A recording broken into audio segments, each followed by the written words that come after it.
रोहित ने जब धीरे से आंखें खोलकर देखा तो वो हैरान हो गया।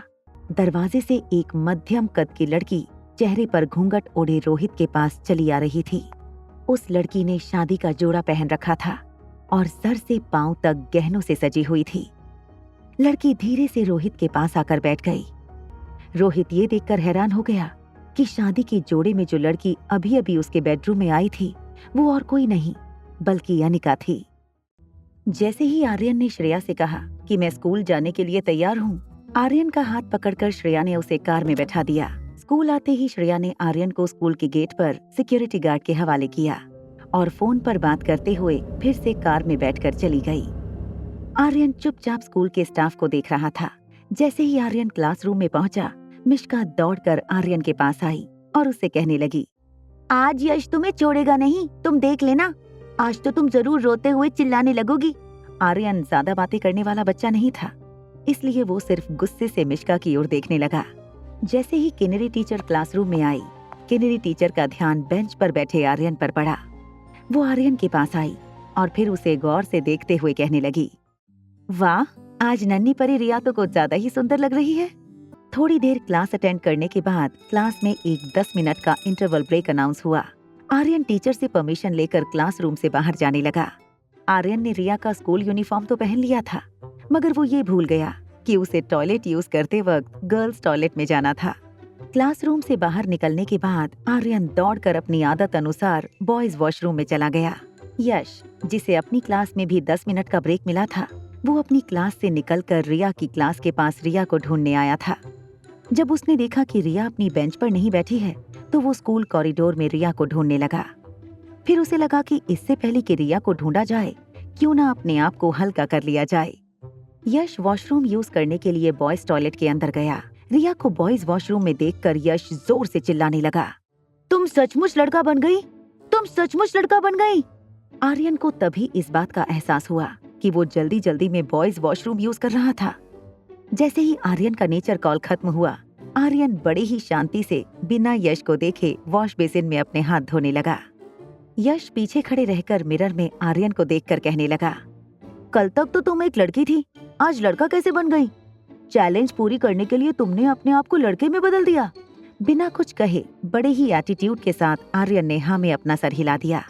अपने दोनों हाथ हवा में उठाकर यश आर्यन से पूछने लगा, क्या तुम सचमुच इतनी शक्तिशाली हो कि अपने आप को लड़के में बदल सकती हो? तो फिर क्या तुम फिर से कल लड़की बनना चाहो तो लड़की भी बन सकते हो? हल्की सी स्माइल देते हुए आर्यन ने फिर से यश के इस सवाल पर हाँ में सर हिला दिया। आर्यन का जवाब देखकर यश अपने आप पर कंट्रोल नहीं कर पा रहा था। यश अपने दोनों हाथ आर्यन के सामने झुकाकर कहने लगा, मैं कबूल करता हूँ कि आज से तुम मेरे बॉस हो और मैं तुम्हारा असिस्टेंट। और फिर यश को उसके हाल पर छोड़कर आर्यन फिर से अपनी क्लास में चला गया।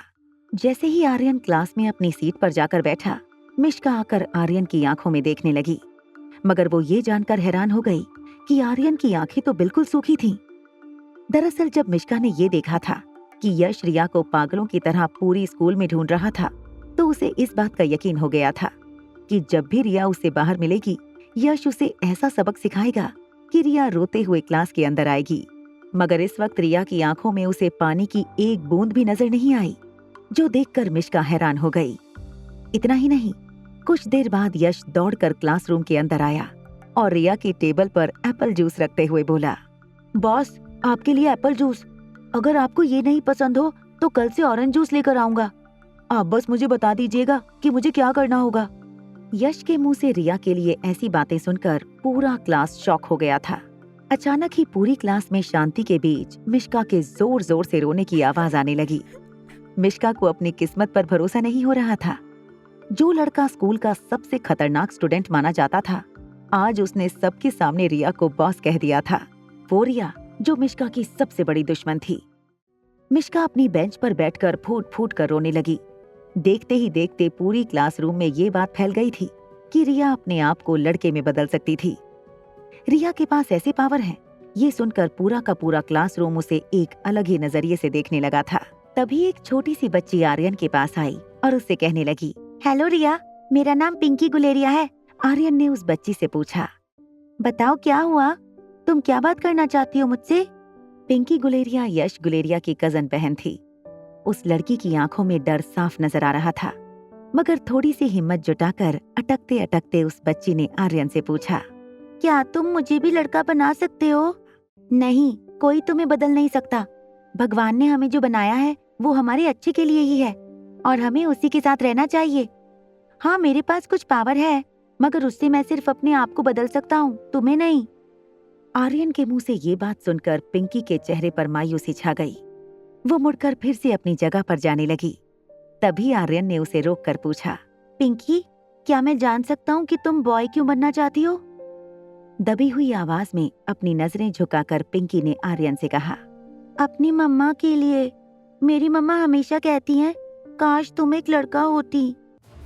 आगे की कहानी जानने के लिए देखें अगला एपिसोड सिर्फ पॉकेट एफएम के YouTube चैनल पर। और एक लड़की को देखा तो के सारे एपिसोड को सुनने के लिए डिस्क्रिप्शन में दी गई लिंक से डाउनलोड करें पॉकेट एफएम ऐप।